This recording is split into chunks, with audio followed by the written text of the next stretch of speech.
How to add your mobile number on Wayfair. In this video, I'm going to show you how you can add this detail.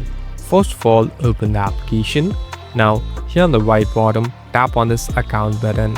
So now we're in this account settings.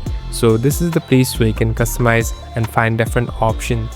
Here, if you slowly scroll down, there's a section called communication. Simply tap on communication, and now at last tap on text message.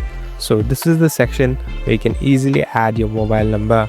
So simply tap on mobile number and add your mobile number.